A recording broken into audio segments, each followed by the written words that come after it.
அந்த ஸ்ட்ரகிள்ஸ் எல்லாமே இந்த 10 அவுட்லெட்ஸ்ல தான். இதுல இருந்து எடுத்த எல்லாத்தையுமே இந்த 10 அவுட்லெட்ல பட்ட கஷ்டங்கள், அதாவது இந்த சேல்ஸ் க்ரோத் பண்றதுக்கு நம்ம என்னென்ன செய்யணும், ஜென்ரலா ஒரு கஸ்டமர்ஸ் வந்தாங்கன்னா அவங்களை எப்படி சாட்டிஸ்ஃபைட் பண்ணணும், அவங்களுக்கு அதே குவாலிட்டி எப்படி கொடுக்கணும் அப்படின்னு 3 விதமா பிரிச்சோம். மேனுஃபேக்சரிங் தனியாக ஒரு ப்ராசஸ் பிரித்தோம், அவுட்லெட்டை வந்து இன்க்ரீஸ் பண்ணுறதுக்கு ஒரு ப்ராசஸ் பிரித்தோம், அப்புறம் வந்து அந்த ப்ராடக்டை கரெக்டாக அந்த அவுட்லெட்டில் சேம் குவாலிட்டியில் கொண்டு போய் டிஸ்பேச் பண்ணி அங்கேருந்து செல்லிங்கை கரெக்டாக கொண்டு போகணும், அந்த ஒரு ப்ராசஸ் பிரித்தோம்.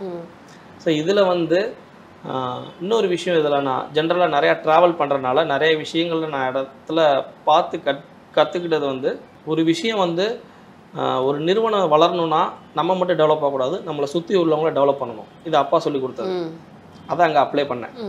இன்னைக்கு அதான் சக்ஸஸ். ஜென்ரலாக இந்த ஜிகர்தண்டா நாங்கள் மட்டும்தான் நடத்திட்டு வந்துட்டு இருந்தோம். எக்ஸாம்பிள் ஃப்ரான்ச்சைஸ் அந்த மாடலில் வந்து கிரியேட் பண்ணோம். இந்த ஜிகர்தண்டா வந்து ஒரு ஆண்டர்ப்ரனரும் ஒரு ஆண்டர்ப்ரனராக உருவாக்கி அவங்களுக்கு ஒரு தொழிலை வந்து செய்ய முடியும் அப்படின்ற கான்செப்டை கொண்டு வந்தோம். ஓகே. ஸோ இப்போ ஆண்டர்ப்ரனர்ஸ் மீன்ஸ் அவங்களுக்கு நீங்கள் வந்து வெளில ஃப்ரான்ச்சைஸ் கொடுத்துருக்கீங்க சொல்கிறீங்க. ஏன்னா இதோட வைப் அந்த ப்ராடக்டோட குவாலிட்டியில தான் அவங்க கேட்குறாங்க. நம்ம 10 கடை போட்டோன்னா அவங்க என்ன கேட்குறாங்க, இந்த கடை நாங்கள் நடத்தலாமா அப்படின்ட்டு என்கொயரி கேட்குறாங்க. நம்ம கடையில் கேட்டாங்க, எங்களுக்கு கடை கொடுப்பீங்களா, எங்களுக்கு இந்த கடை வந்து நாங்கள் பிஸ்னஸ் பண்ணலாமா, இதில் நாங்கள் ஜிகர்தண்டா வந்து நாங்கள் ஒரு அவுட்லெட்டாக பண்ணி பிஸ்னஸ் பண்ணலாமா அப்படின்ட்டு கேட்டாங்க. அதையே நம்ம பண்ணக்கூடாது அப்படின்னு எனக்கு தோணுச்சு, எனக்கு அண்ணனுக்கு எல்லாத்துக்கும் தோணுச்சு. அப்போ நம்ம டெவலப் பண்ணணும்னா நம்மளை நம்பி வந்து ஒரு 4 ஆண்டர்ப்ரனர் உருவாக்கணும். இன்றைக்கி நம்ம ஜிகர்தண்டா வந்து ஒரு 500 ஆண்டர்ப்ரனர்ஸ் வந்து நடத்திக்கிட்டு இருக்காங்க. ஸோ நம்ம ஜிகர்தண்டா அதுக்கு வந்து எங்களோட ஃப்ரான்ச்சைஸ் டீம்ஸ் அவங்களுக்கு தான் ரொம்ப நன்றி. இந்த ப்ராடக்டை குவாலிட்டி மாறாமல் நம்ம கொடுக்குற கன்சிஸ்டன்சியை அப்படியே பீப்புள்கிட்ட டெலிவரி பண்ணுறாங்கன்னா அதுக்கு அவங்க தான்.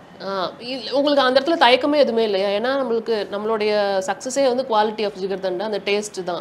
ஸோ வெளியில் போய் ஃப்ரான்ச்சைஸ் கொடுக்குறோம், நம்மளோட இதை கொடுக்குறோம் அப்படின்னா அதில் ஏதாவது சேஞ்சஸ் ஆகிடுச்சுன்னா பிராண்ட் நேம் வந்து கெட்டு போயிருமே அப்படிங்கிற அந்த பயமே இல்லையா? அந்த ஸ்டெப்ஸ் எப்படி தயக்கம் இல்லாமல் எடுத்தீங்க? வாழ்க்கையில் வந்து ஒரு சில முடிவுகள் தைரியமாக எடுத்து தான் ஆகணும், முன்னேறணும்னா அதுக்கு வேறு வழியே இல்லை.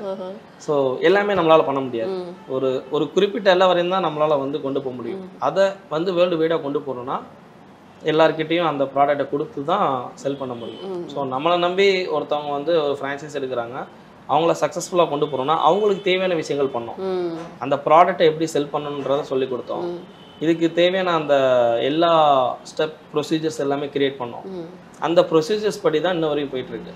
ஸோ ப்ராடக்ட் இப்படி தான் டெலிவரி ஆகும், நீங்கள் இப்படி தான் மெயின்டைன் பண்ணணும், இப்படி தான் நீங்கள் பீப்புள் கிட்ட கொடுக்கணும் அப்படின்றத போல நாங்கள் எஜுகேட் பண்ணோம். இன்னைக்கு அவங்க நம்ம அவுட்லெட்ஸ் எல்லாமே நடத்திட்டு வராங்க. இப்போ இங்கே நாங்கள் மதுரையில், அதாவது சென்னையில் சாப்பிட்ற ஜிகர்தண்டா கூட இங்கே ப்ரிப்பேர் ஆகி வர்றது தான் இல்லையா? ஏன்னா அதை நான் சொல்ல விரும்புகிறேன். கண்டிப்பா. ஸோ எங்கே நம்ம தமிழ்நாட்டில் எங்கே சாப்பிட்டாலும் ஜிகர்தண்டா சாப்பிட்டாலும் இங்கே மதுரையிலேருந்து தயாராகிற ஜிகர்தண்டா தான் அங்கே வருது. கரெக்ட்.